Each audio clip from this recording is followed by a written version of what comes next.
Welcome to True Crime Garage. Wherever you are, whatever you are doing, thanks for listening. I'm your host, Nick, and with me, as always, is a man who rang in the new year drinking whiskey and got way past tipsy. He is the captain. It was a cocktail. It was a mixture between whiskey and antifreeze. It's good to be seen, and it's good to see you. I'm thankful I'm alive after last night. Thanks for listening, and thanks for telling a friend.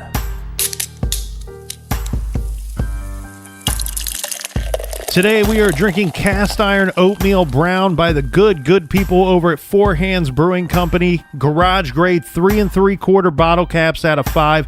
This is a monster of a brown ale. There's lots of chocolate malt here. Pours dark mahogany and has a wonderful coffee aroma. Cast Iron Oatmeal Brown was brought to us by these wonderful folks. First up, we have Adrian in Denton, Texas. And from New Orleans, we have Alex and Colin, or how it's properly pronounced, Nerlens. And we have a cheers from Sandra down in Little Rock, Arkansas. And from the place that rocks, Cleveland, Ohio, we have Sweet Melissa. And here's a shout out to Natalie in New Whiteland, Indiana. And last but not least, we have Ray in Redwood Falls, Minnesota. So thanks to everybody. And if you'd like to donate to the beer fund, you can do so at truecrimegarage.com and just click on the donate banner. And we are very happy to be back, Captain. Looking forward to a wonderful 2018 with each and every one of you here in the garage. And that's enough for the business. That's right, everybody. Gather around, grab a chair, grab a beer. Let's talk some true crime.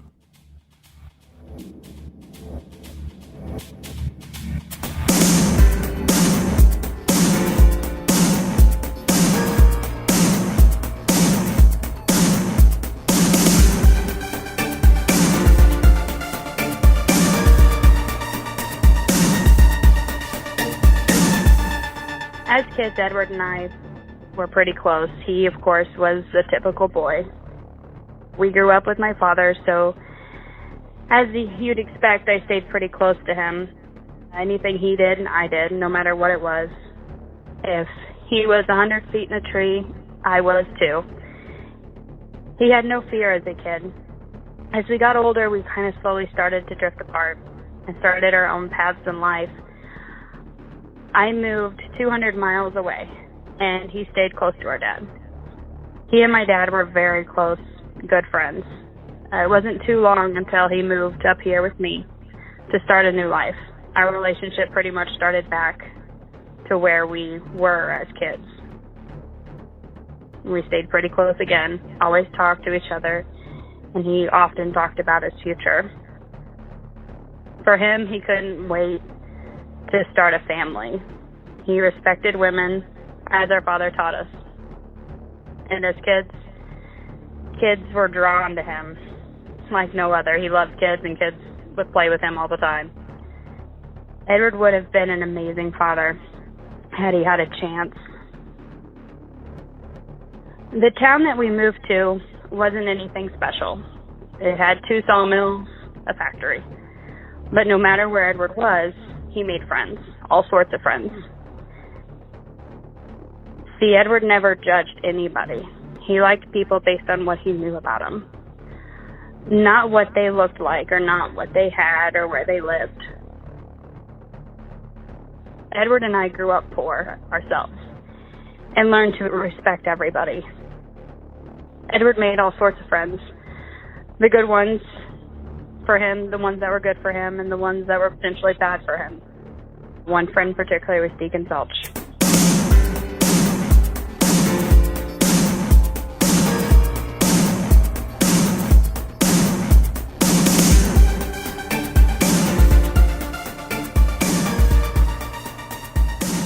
Back in December of 2016, a St. Louis newscast was reminding everyone that the Crawford County Sheriff's Department needs your help to locate a missing man. Edward Hillhouse, 28 years old, had been missing from the Bourbon, Missouri area since April 26, 2016. The newscast stated that there are very little details regarding his disappearance, but what is known is this. Edward Hillhouse was last seen leaving his sister's Bourbon, Missouri residence on April 26, 2016. A lot of these places were new to me. So for those of you wondering, Bourbon is a very, very small town, about 75 miles outside of St. Louis, southwest of St. Louis. He had left her trailer and was walking. He was seen walking down the driveway toward Highway N, the letter N, to meet with someone. But the person he was to meet never picked him up. So you would think that if this person never picked him up, he would just walk back to his sister's trailer, but that did not happen either. He never returned to the trailer. Kayla is Edward Hillhouse's younger sister. She described Edward as a bit of a drifter, saying he had worked odd jobs and he was trying to find his own way. Kayla said she knew something was wrong early on because he was supposed to come back and see her. Apparently, he had some things of his at her residence, so he was going to see her to get his stuff. He was moving to a new place. He needed to take his things there. She never heard from him.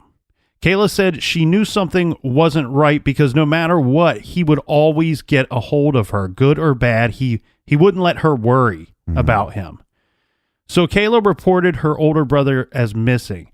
This next nugget has been reported in several reports about this case, and I don't know where this information is coming from, if this is something that his sister passed along to law enforcement, but there is a thought that he may have met with two unnamed individuals just prior to his disappearance.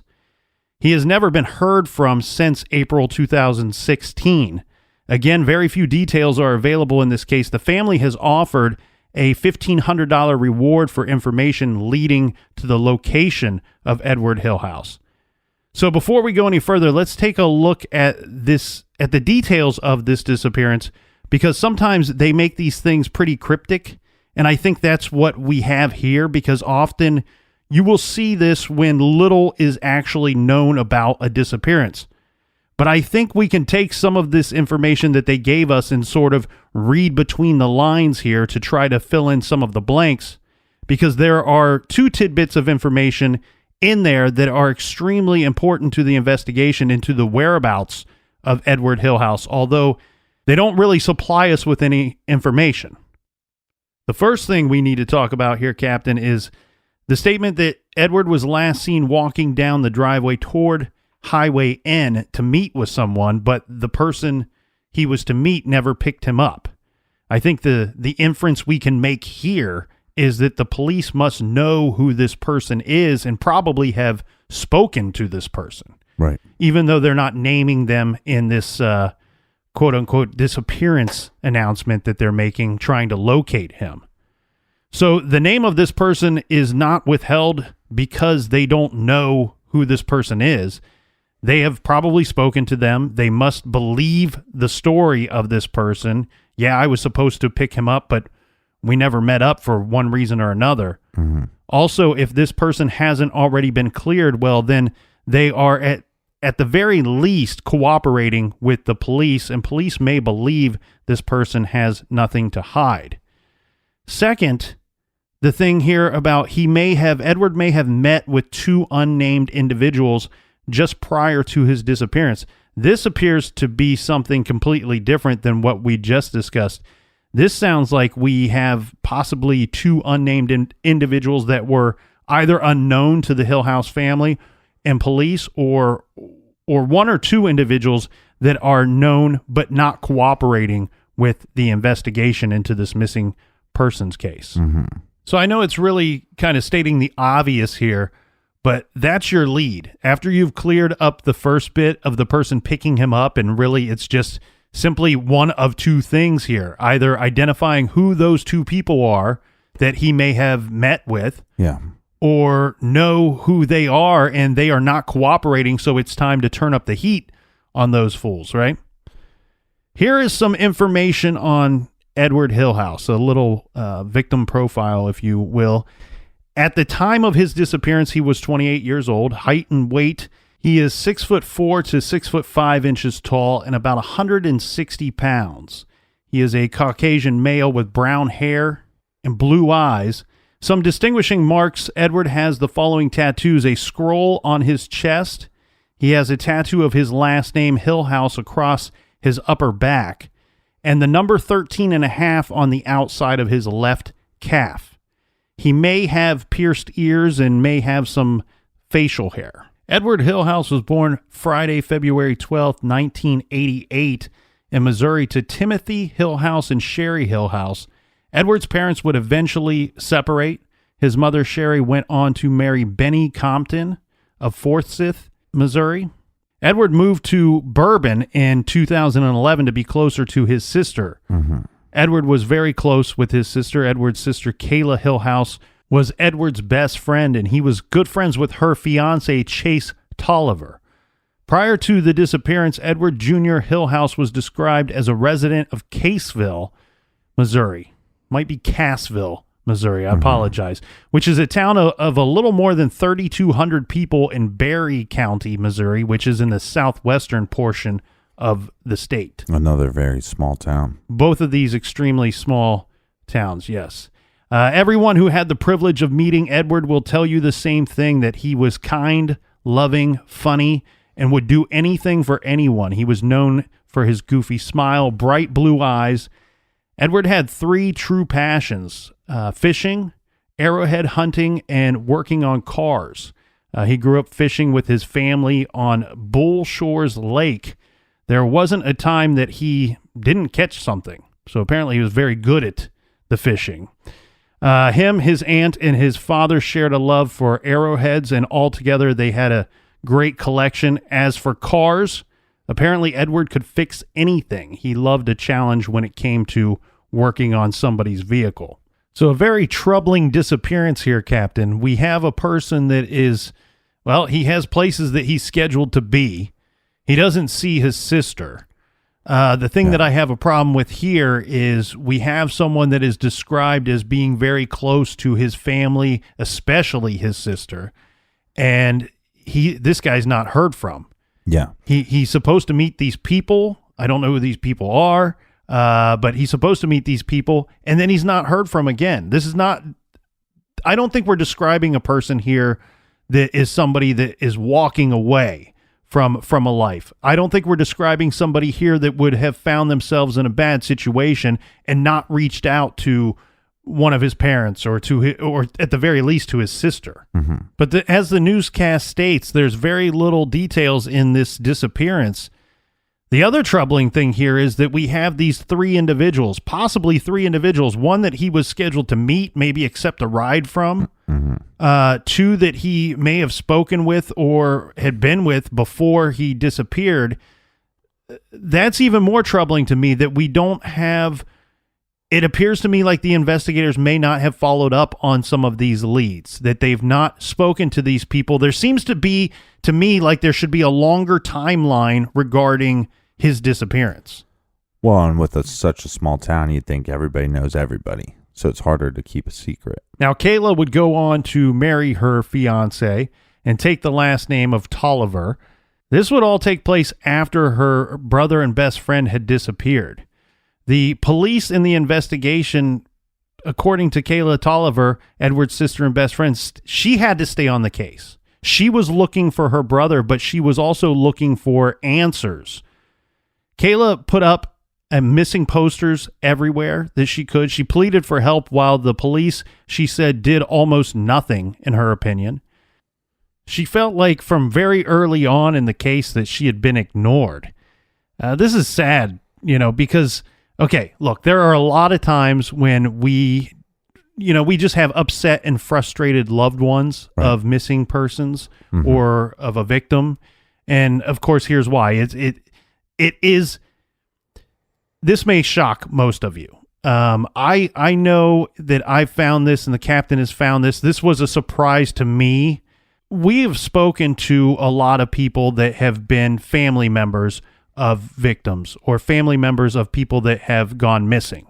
And the thing that I found very surprising when we first got into this and we first started speaking with these people is that in most cases, not all the time, but in most cases, they don't seem to have any more knowledge about the investigation than anybody reading the newspaper or watching the news would have. which is almost a little shocking, I guess. It was to me in the beginning. You would think that they would have some form of knowledge, that they would have been asked certain questions or sat through certain interviews where they would have an idea of the direction of the investigation. Yeah, well, so many cases, these missing person cases, you take Mara Murray, for example. She leaves her college, she's driving down the road, her car wrecks, disappeared into thin air. Brian Schaefer goes into a bar, talks to some people, never seen leaving the bar, disappears. Now you take Edward Hillhouse, supposed to meet with a friend, possibly friends. Maybe he got in the car with the two guys, but not the one guy, just disappears. How does this happen? Right. This case, though, has a little spin on it, though, because the case spanned two jurisdictions. We have Bourbon and we have the Crawford County. So we have the Bourbon Police and we have the Crawford County Sheriff's Office. And I usually don't care for that, as I think it is important for one law enforcement agency to take ownership of a case. Things to me seem cleaner that way, more organized that way, when we have just one working on it. Yeah, because if you have two, you can point the finger. You can pass the buck all day long. You can go, well, that's we're not handling that. They are. And pointing the finger is worse than smelling the finger.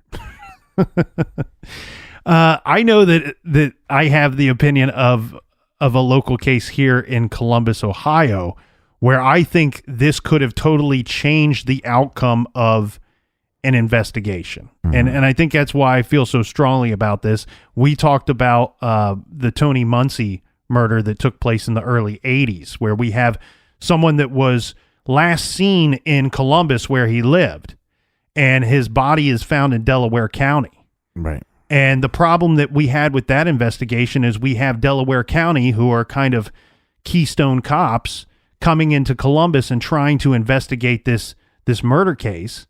And really, in my opinion, that thing should have been handed over to Columbus from the get-go. We may have had a solved case. Here we have a similar situation. We got the Crawford County Sheriff's Office and the tiny little Bourbon Police Department working the same case. Yeah, so somebody needs to step up and take a responsibility for this case. Well, my guess here, and I'm sure that our listeners are certainly smarter than me. I'm sure the garage listeners figured it out. The town of Bourbon is in Crawford County, right? So that's pretty easy. But I'm guessing here in these smaller communities, this is probably very typical for two agencies be working these cases. I want to stress the word "if" here, though. If the powers that be have a good working relationship, this could be a typical thing that works out well to solve these cases. Because you're going to have the Crawford County that will have access to state funds and resources that the little Bourbon PD just won't have. But they need to work with local PD because of one resource that the sheriff's department may not have. Is a better understanding of the locals making up that small community. Well, I've talked to several detectives that worked missing person cases. I think one, did something crazy like 4,000 or 6,000 missing person cases. But the hardest thing is once the individual is of age and then there's no sign of a crime. So those two things, of age and no sign of a crime, it's hard for them to investigate it because there is the possibility that this person stepped away and doesn't want to have contact with anybody. And even though that the family is screaming, no, he would call me, he would tell people. There has been several cases, several thousands of cases where people get up, leave their current life, and then they don't contact their family members. Right. Do you wish that they would handle that differently? I'm sure there's a lot of victims' families out there that are probably screaming it from the mountaintops that this is not how we should handle these things. I'm on the fence. This is a weird topic because it's strange to me. Yes, as adults, we should have that right. A person should have the right if they need to leave for some reason without communicating that to anybody. Right. I think the thing too is so This detective that I talked to said this has happened several times. And so what they normally do is it's not just, you can't just go, oh, I saw this individual, so now I can close this case. Mm-hmm. You have to make contact with the individual. So once you make contact with the individual, then you have to say, hey, look, the people that filed the missing person report would be your parents, for example. Okay. So you went missing. Your parents are looking for you. I'm going to shut this case. Do you want me to reach out to your family? Do you want to, or do you want me to? And if they say, I don't want you to, that is not the police officer's job. That's not the detective's job. So the job of the detective is to close the case. Right. And I think it's not in their job description, or it's frowned upon if the detective would say to the family, yeah, he went missing on his own and he doesn't want to speak with you. Right. And we close the case. Right. But normally what this detective said is, oh, I'd talk with the individual and he'd say, hey, tell him I'm fine. I'll make contact when I want to, or whatever. But the thing that I mean here too is that, you talked about something that makes it tough for detectives if there's no signs of a crime, that Mm-hmm. they don't have to investigate it further, right? That they may not have to go and look into this thing any more than it's just a missing person potentially left Right. on their own. Well, and the thing too is one would argue, overwork, underpaid. And I'm sure that's the case in especially smaller towns where the budget is smaller. Maybe not so much in bigger towns or richer towns. But if you have all these cases on the desk and there is no leads at all, you can't fault the law enforcement to go, well, let's give it some time. Let's see if something pops up. Right. You know what I mean? Like, if a murder took place, well, now we need to solve this quickly. But a missing person, like you said, it could be, well, he just didn't go with this guy. He went with another group of friends, and he just went a town over for a couple days. So, it's hard to fault law enforcement for that. I guess the question that I'm posing to myself here is this: if someone goes missing and we're looking for signs of further criminal activity, I guess what you're looking for is either was this person killed, was this person abducted, or did this person leave and flee the area because they themselves committed some crimes that they're running from? Mm-hmm. What I'm getting at is when we say that they have an adult has the right to walk away. The question I have is, in certain situations, wouldn't you think that probable cause for a possible abduction or murder would be just the family saying he or she would have never left without communicating? Right. Yeah. You know what I mean? It seems like Yeah, but how many thousands of cases, missing person cases, have the parents said that, or a friend or a family or a girlfriend said he would never just get up and leave, and then they contact the person. Why did you leave? I was just tired of life, Right. I actually hate my family. Right. I hate my girlfriend. And I moved down to Key West. She smells funny. Well, so I went to Key West and Key Largo. Key West is just Montego. full of people that have run from other towns and Hey, cities. Key West is a fun time. I'm going to move there. I wish you would. But the thing that I was talking about here, where it's possible that it might be a good thing that you have two agencies working on this particular case, is where we have the resources that the larger sheriff's department can get from the state funds and from resources that they have. But then you have the small Bourbon police department that should know the locals better than the sheriff's department, I'm guessing. And I want to use this as an example to explain this, because a lot of times people get confused about this. They think that, small towns can't solve crimes the way that the big city police departments can.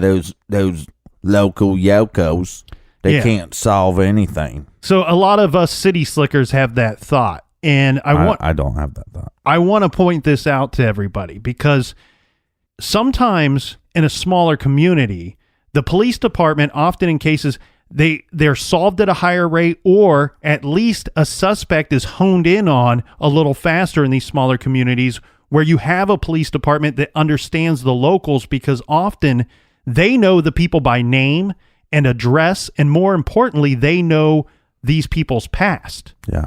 You know, if I'm a local cop and say it's a Sunday morning and old Leroy's pickup truck got stolen that was parked on the side of the road last night, and I know that living on the other side of town, you know, out of his parents' house is 17-year-old Jerry, who has a history of boosting cars and joyriding around on the weekends. Well, Dirty Jerry. Where do you think I'm going to go first without, you know, if there's no evidence pointing to somebody else, I might end up on Jerry's doorstep knocking on the door, asking about his whereabouts and where he was, and was he involved in stealing this car? And why do you smell so bad, Jerry? So that's just an example how in some of these smaller communities, smaller towns, that they can solve these things at a higher rate. Now, I do know in this Bourbon area, we're talking about a very small town that has, nearly no homicides, nearly no missing persons cases. Right. And that to me is why it seems so frustrating, I think is the right word. Frustrating. The overwork, underpaid theory doesn't kind of apply to this area. Not in the sense of major crimes. We'll get right back to the disappearance of Edward Hillhouse right after this quick beer break.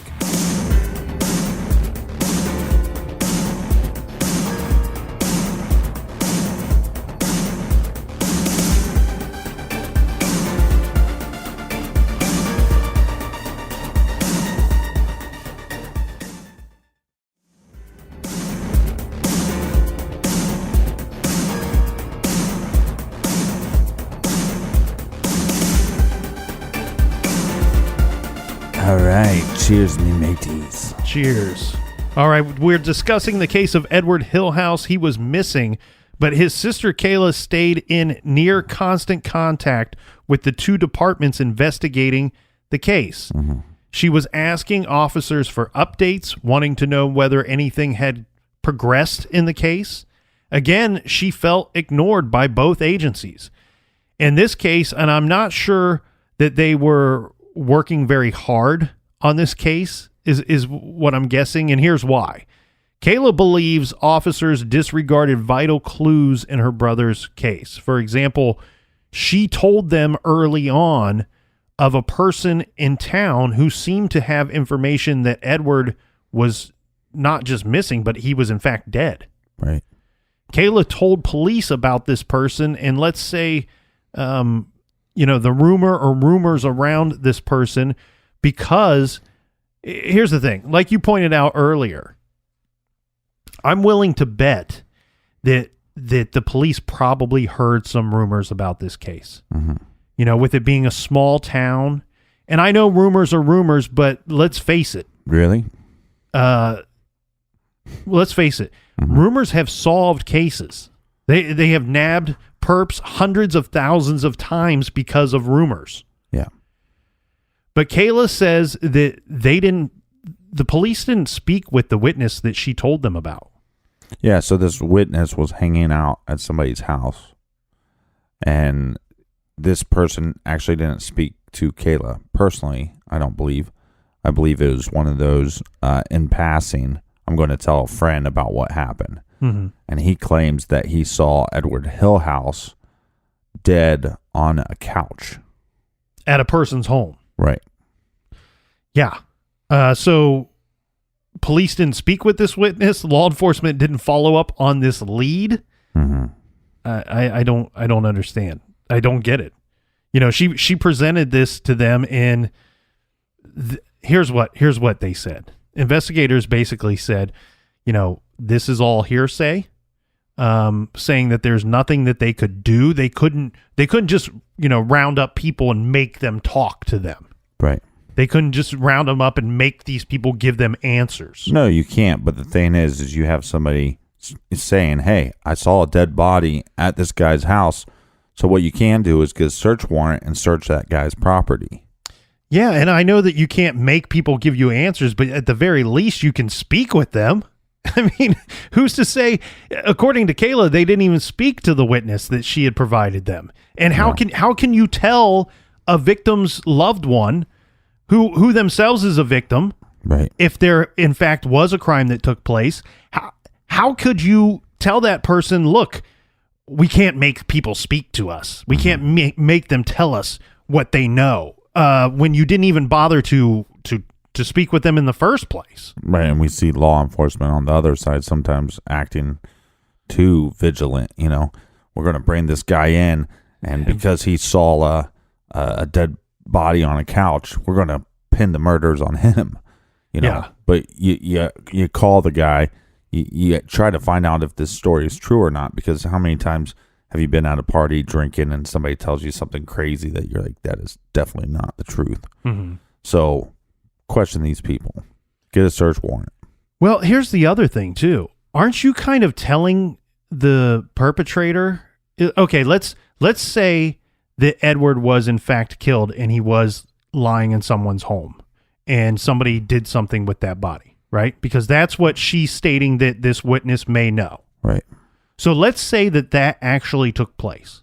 Now, aren't you, as law enforcement, if you are not following up on leads, aren't you kind of telling the criminal that we're not going to work this case very hard? You really have nothing to be afraid of. Right. We'll probably never catch you. Because guess what? Kill again if you want. Yeah, we show up at 9 o'clock, we clock in, and at 5, Get some donuts, drink a few coffees, and clock out at 5, and smoke 3 parliaments, take a huge dump. We'll see you tomorrow. I hope there's a football game on tonight. Mm-hmm. I mean, that's really what you're telling this person that should be extremely afraid of the investigation, afraid to the point where they might be willing to come forward and confess. Say, hey, I know what happened to this guy that's missing. Right. But again, I don't want to jump on law enforcement too much because I think you can in this particular case. Well, right at this moment, from what we know, but we don't know what they're working on behind the scenes as well. That's true. So we have Kayla, who's going to have to do a little sleuthing of her own. Mm-hmm. At her dinner table, she's poring over clues. She's looking through things. Apparently, authorities had given her Edward's phone records. Okay. Something that she was later told is out of the ordinary in a criminal investigation. I would believe that to be very true. But after sifting through... Go ahead. I don't think it's out of the ordinary for the cops to get... I mean, he had a cell phone, right? That's what I'm assuming the records are from. Yeah. So they're taking these cell phone records and they're going to sift through them. Let's figure out who he called last, right? Or maybe if there's a history of calls. Who was he talking to? Yes, this is a small town, but that doesn't mean everybody hangs out with each other. So let's try to figure out who is in Edward's circle. Right. Because if there's something that happened and it's nefarious, then, hey, it's going to most likely be within this inner circle. That's not that odd. What's odd is when they hand her the records. Right. And they say, yeah, you might want to go through these. Huh? What? That's like, what? We need your help on this? Are you too busy eating donuts, smoking your parliaments, and taking a huge dump to look through these phone records? I mean, and it doesn't take Kayla looks at the information, and what does she figure out real quickly? Well, the last person that Edward was on the phone with was a man by the name of Deacon Zelch, a man with whom Edward had been hanging out with. Apparently, they were some kind of friends. She tells law enforcement to look at Deacon Zelch, but according to Kayla, they never did anything with this information. And I get what you're saying here, Captain. It's only odd that they provided the phone records to her. Mm-hmm. What's even more odd was that you would think you would think that the people that he spoke to that day, the last day that we know him to have been around, and then maybe you're probably not seeing any more activity on his phone after that. And if that's the case, don't you speak to all those people first and then hand over the records when you've exhausted all leads and said, hey, you're his sister, you're his best friend, you know him better than anybody else. Right. Here's the records for the past month or 2 or 3. Sift through these and see if anything is odd, if anything is strange, anything sticks out to you, because you would know better than us, because we've spoken to everybody that he spoke to within the last 3 days or within the last week. Right. And again, just to play devil's advocate, not jumping down law enforcement's throat, they could have been handing her a copy, and the guy could have had a bad day. His hemorrhoids were flaring up, and he just said, hey, here's the phone records. You need to go through these. Mm-hmm. that might be all, there's a lot of stuff that, let's just not imply they're not just handing over the phone records and just not having records, I'm going to assume. And if they did that, well, then they're just pieces of shit. But let's just not assume that that's just what happened. And again, like I said, it could have just been what the officer was implying, or he just had a bad day. Maybe they were going through the phone records. Well, because law enforcement didn't follow up with Deacon Zelch themselves, Kayla, she decided to talk to Deacon herself. Yeah. She reached out to him. I believe it was on maybe through Facebook messaging.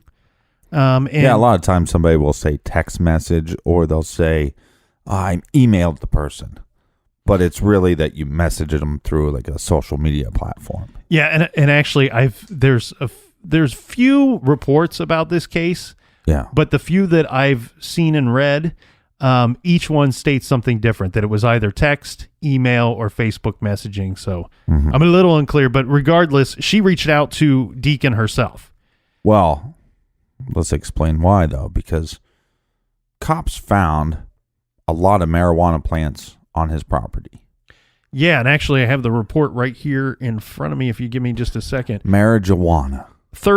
I believe it was 31 plants that they found on his property. Deacon was growing some marijuana. Quite a bit of it. Yeah, and he got busted. Now, we don't know if he's going to be charged or not, but what does Deacon do? He runs away, leaves town, and this is when Kayla messages him. Well, and he responds back to her message, and he gives a lengthy, rambling response. Right. To which Deacon wrote, "All I can say is some people live life fuller as ghosts. His spirit," and he's referring to Edward here, "his spirit, just as many of us, needs a break. His spirit and a life fuller as ghosts." Deacon is talking about Edward. From these words, he's not missing. Edward is dead. Right. So and even to the point that Deacon has knowledge that Edward is dead, is what you can gather from these messages. Yeah, so here's what we have. We have the rumor. The rumor starts becoming, right, that Edward went and hung out with somebody. Mm-hmm. At some point, he's going to get a call. Mm-hmm. We know from the phone records who calls him. Deacon, right? Deacon's this guy, shaved head, weird beard, Captain Weird Beard, right? He has a beard, but he has like some stuff. Well, there's a few different pictures of him out there, and the beard varies depending on the photo. Right, but I'm talking about the weird beard.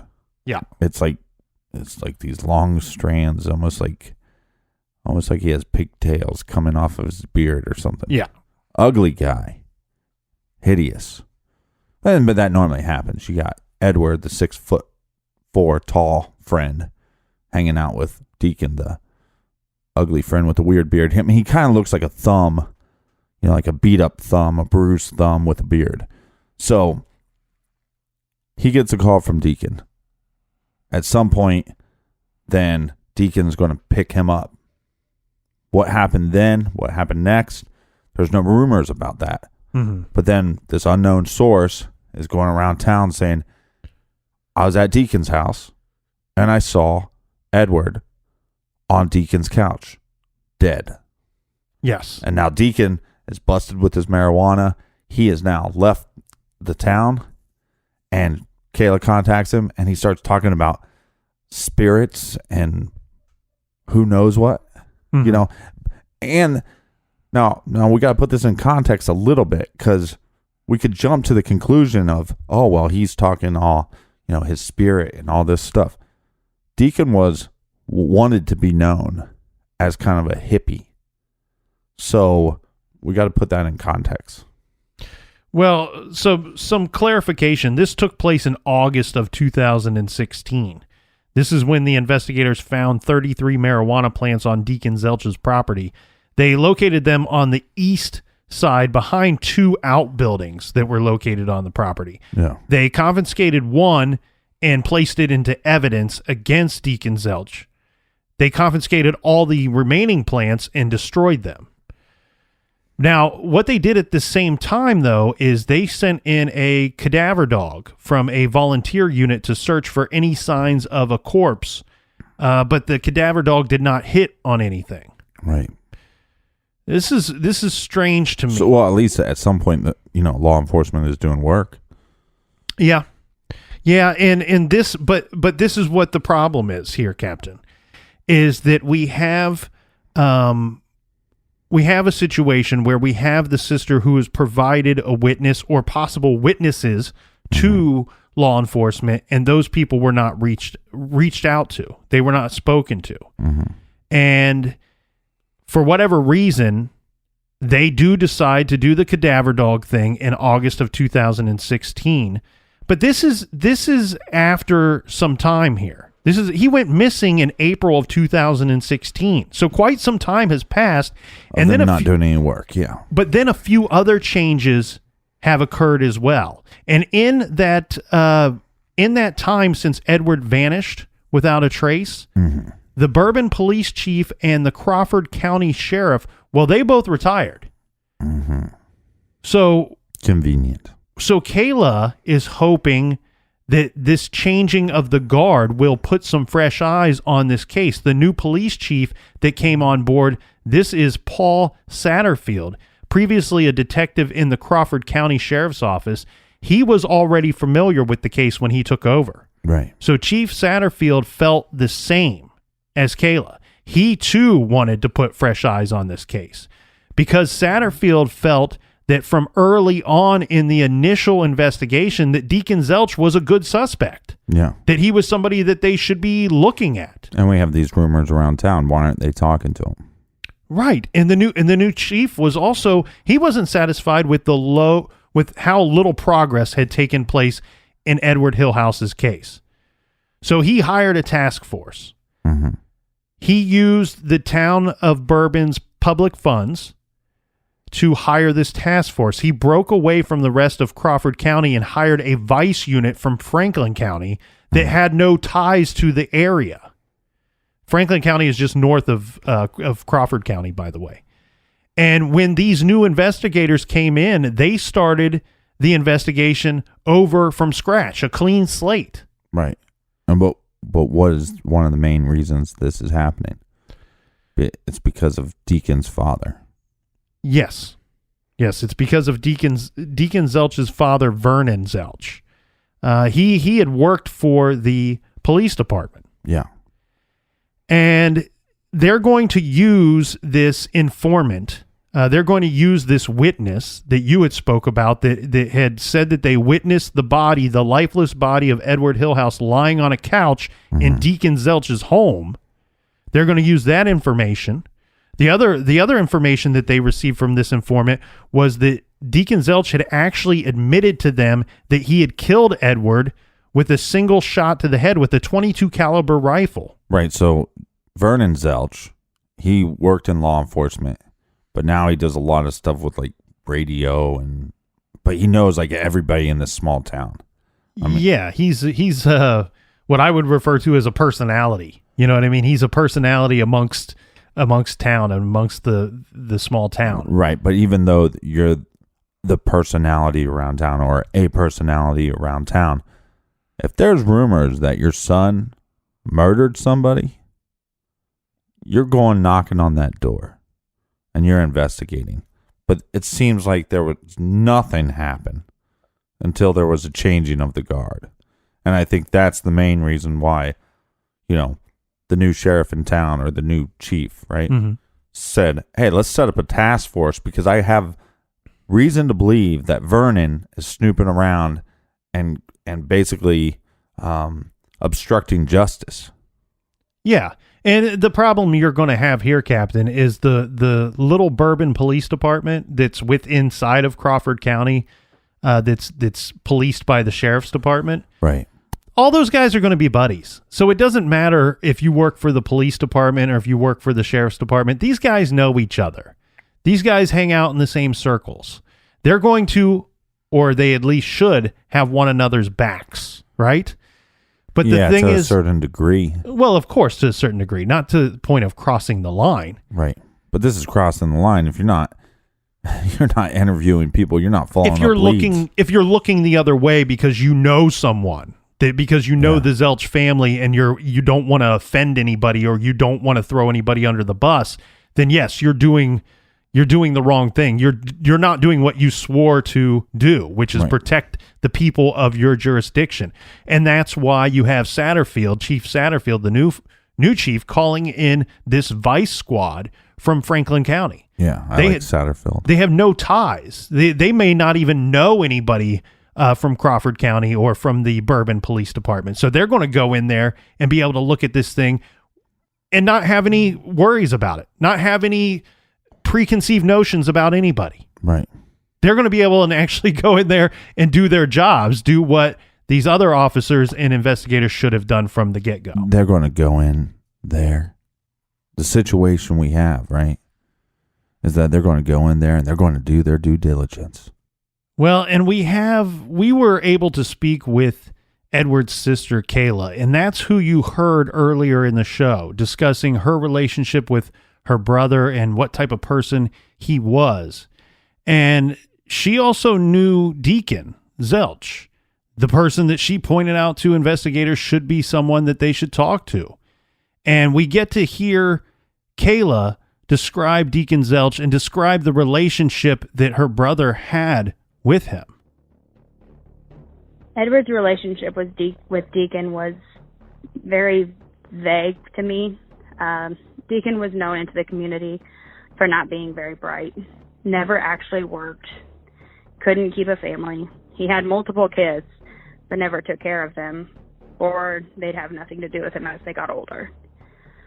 Deacon had little respect around here from people. So when Edward started hanging out with him, I warned him about him, that he was no good, that he wasn't a good person. I told him I don't want him around my house or anywhere near us or my family.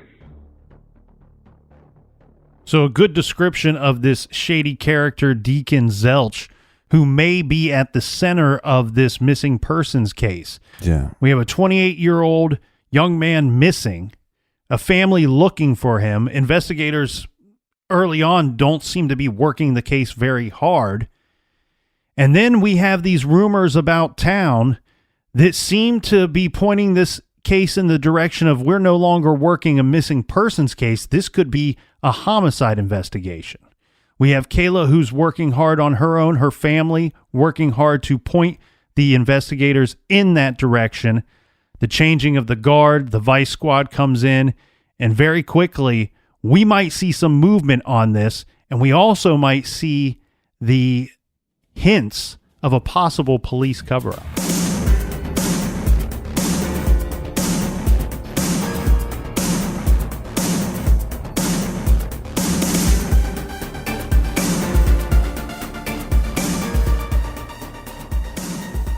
All right, Captain, I want to thank you, and I want to thank everybody out there for kicking off the new year with us here in the garage, and we got plenty more to get to in this case, and we look forward to doing so on the next show. We will see you back here in the garage.